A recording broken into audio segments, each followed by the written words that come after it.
welcome back to another video. So I'm in LA today. We're in Pan Pacific Park, and this is my friend Carla Gregg. Hi there. I'm really unaware of my upload schedule right now, but hopefully you have already seen her in some vlogs and you know her a little bit. Her YouTube channel is called What Would Carla Say? And so this is going to be the beginning of a new series that I am starting, basically where I interview my friends that I think are really passionate and really interesting. And so this is going to be the beginning of It's My Passion, and today is episode 1 featuring Carla Gregg. So we're just going to get talking about what she's passionate about and what motivates her. So tell us a little bit about what you do with your time. Well, when I'm not doing YouTube videos, which is kind of like a full-time job, but not really, I post at least once a week. But what I'm very passionate about is working in television. I actually started working in like the entertainment news industry in the beginning. This was when I was going to college. I was like interning for like ABC7, which is like a huge, it's the #1 station in Los Angeles. And there I did like a internship program where I had to like write sometimes. I had to help the producer and the newscaster come up with his stories, and that's where I kind of learned that I really enjoyed the writing aspect of it. Because I always thought I wanted to be in front of the camera, and then I realized, nope, I like storytelling and I like sharing other people's stories, which is a big reason that I love Julia's videos, because she's all about storytelling, good storytelling. But yeah, so then I realized, you know, I was studying journalism, and then I switched over to television production, which is like going to film school, and that's where I started learning about editing and cinematography.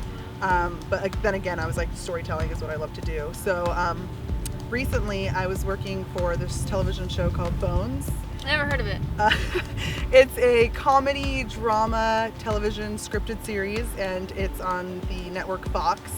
And it's been on for like... I was kidding, I've heard of it. Oh, you have? Yeah. Okay. I was like, really? I was being sarcastic. Well, when I started watching it, I did hear of it, but I hadn't seen any of the episodes. So I mean, I can understand. I was like, really? Okay. Wait, you watched the show? Didn't you say you did? I don't watch TV. Oh, okay. Except Dance Moms and Pretty Little Liars. Dance Moms is great. JoJo. But I saw her at VidCon. Anyway, this is about you. Yeah, so, yeah, it is. No, but anyways, I was saying, so I started working for Bones. That was probably the first big scripted television show that I've worked, the only scripted television show. I had worked on a talk show before. It was called The Josh Wolf Show. And that's, again, where I was like, writing, storytelling, that's what I love. So my overall goal is to become a writer, hopefully like for comedy, because I love dramedy. That's like my thing, during the Verge and all that stuff. But yeah, so as a person who works in television, it's not easy, because you don't start from the top. You always, with everything you do, you have to start way at the bottom. And the first step is being a production assistant. And people always ask me like, okay, well, how do you get that going? It's in Los Angeles especially, you just have to do a lot of like free work in the beginning. And then once people see your resume growing, you know, you'll book gigs like working on Bones. So what do you think is a big struggle? Like, do you feel like it affects your like personal life or your personal identity at all? It does, because, you know, I start comparing myself to others, like, oh my God, they're already at the top. When am I gonna get there? You know, and it's, like I said, it's a slow growth in television. Being a production assistant, you have to do it for like 2 to 3 years to move on to the next level. And once you do, it's still an assistant position. So right now I'm transitioning to getting like a writer's assistant position. So there is moments where I'm like, how long am I going to be working for low pay or doing something that I'm not, I'm passionate about, because I know that's where I need to start in order to be where I want to be. But yeah, sometimes I get like, how long am I going to be working for 12 hours? Probably all my life, because that's how the television industry is. And I started thinking, well, will I have time for a family and time to build great relationships, time to travel the world? So there are moments that I feel like I'm going to have to, you know, put a lot of that aside to focus on like my career. Yeah, that's hard. Yeah. So what would you say is your biggest passion? Maybe it's not exactly your job, but overall, what's your biggest passion? Honestly, this sounds so cheesy, but like connecting with people.